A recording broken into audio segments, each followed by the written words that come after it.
Hey, it's Cherie from Big Notes Get Votes. I hope you're having a great day.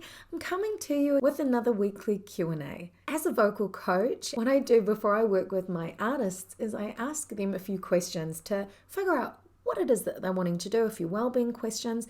And these Q&As are me answering some of the questions that they have posed of me. And there are lots of commonalities, and so I thought, I'm sure you would find this helpful. So what I asked them is, what's a fear or frustration for you around your singing voice? And today's question I'd like to answer is not understanding your voice enough to be able to develop its good qualities.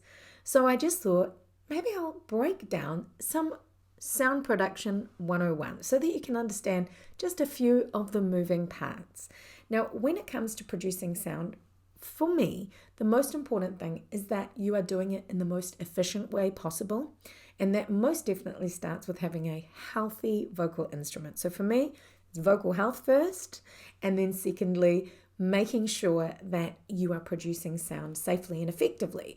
And the number one enemy for the singer is tension. So the first thing that you want to do, check your vocal health, and you can have a look at some of my other videos around what I consider to be the most important. First and foremost is hydration, sleep, and nutrition. So making sure that your vocal folds are well hydrated, making sure that you are serving and looking after your body, because at the end of the day, it houses your instrument, and that you are getting enough rest so that when you are utilizing your voice or any muscle in your body for that matter, that you're giving your muscles time to rejuvenate, refresh, and relax. So I'm assuming that you're in great vocal health, that you are aware that your body houses your instrument, so you are mindful of neutral postural alignment to make sure that the air can move freely and create sound efficiently. And I can link you to a video that helps you learn how to check that out as well.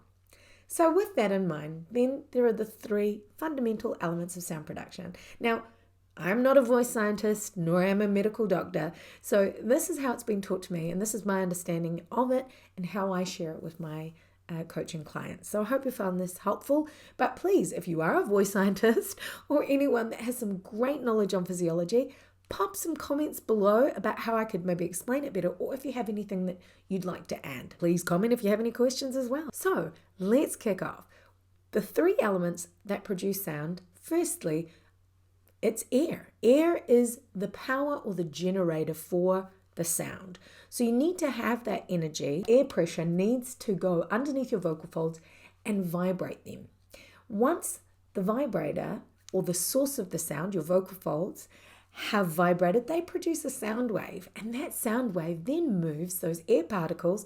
They then move into the space either above your larynx in your throat, into your oral cavity, or in your nasal passages. Now you're in charge of that by how you shape your vocal tract, which are all of those areas combined in one, and how you choose to place the sound or resonate, where you want to direct that sound energy to be able to formulate words. And your articulators, your tongue, teeth, lips, jaw, these are articulators that can help you to produce sounds or words, particularly vowels. We do sustain the sound often more on a vowel and help you to make the sounds that you want. So what we're going to talk about today is just that very first step, the breath. When we think about the breath being the power or the generator for our sound, we have a lot of conflicting information that we need to balance. We have the best way to breathe for life, for living. We have breath for relaxation. We have breath for exercise, different specific exercises. And the best way that I can think about it is the analogy of how your breath changes and adapts from when you're, say, walking to when you're running. If you were to try to keep your breath the exact same as walking when you start to run, it's almost nearly impossible to regulate and not breathe more heavily, because your body is asking more of you and your muscles are requiring more oxygen to be able to do the task that you're asking of it. Now, that seems like a no-brainer. When you use that analogy, like, yeah, of course, Cherie, if I'm going to run, I'm going to be utilizing more air, or be utilizing air in a different way. I want you to consider that the same for your voice. So it's not one breath fits all sounds. You really need to adjust your breath based on what it's meeting on the way out. So if you're going for a particular voice quality or a particular note that is different in any way, high or low, a big sound versus a small sound, one breath that is of the same pressure is not going to be an equal provider of what you need for the air pressure needed to make the sound that you want. So to make that more simple, I just want you to test.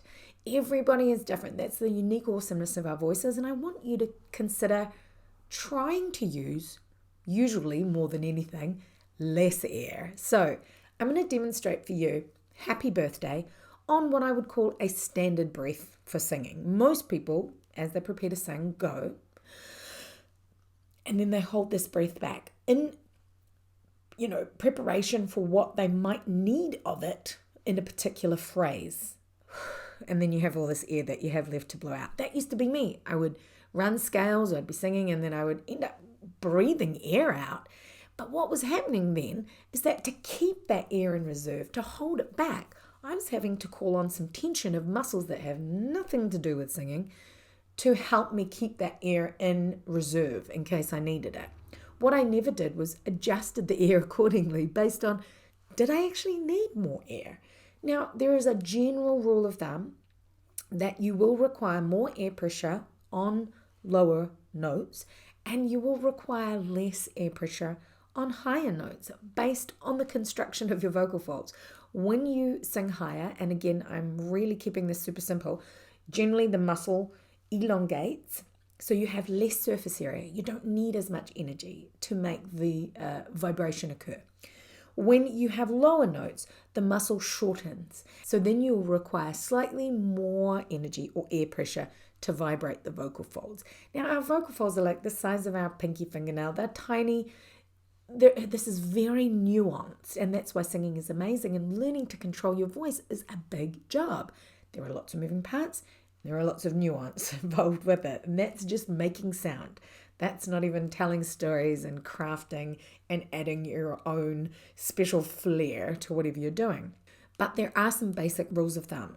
So consider what you're asking your voice to do, high note, low note, big sound, small sound, and adjust the air accordingly so that you aren't building unnecessary pressure of either air or muscular tension to hold the air back so that you can develop a more free and controlled sound, one that you want, and also one that isn't causing tension. So here's how you would do it. Let me give you a demo. I want you to take that normal breath that you would normally take and sing a song like Happy Birthday. So here we go.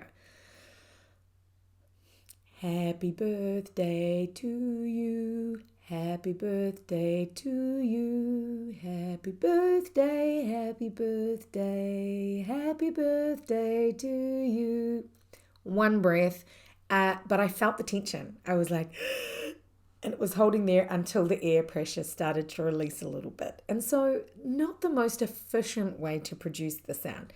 Let me try on the same pitch, and I recommend you use a piano and do something that you know is kind of quite easy for you, like maybe middle C, and use that as a constant. So let me do that again, but this time I'm going to experiment with my breath, and I'm going to let half the air out. So I'm going to go,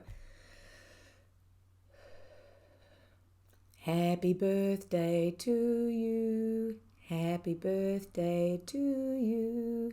Happy birthday, happy birthday, happy birthday to you.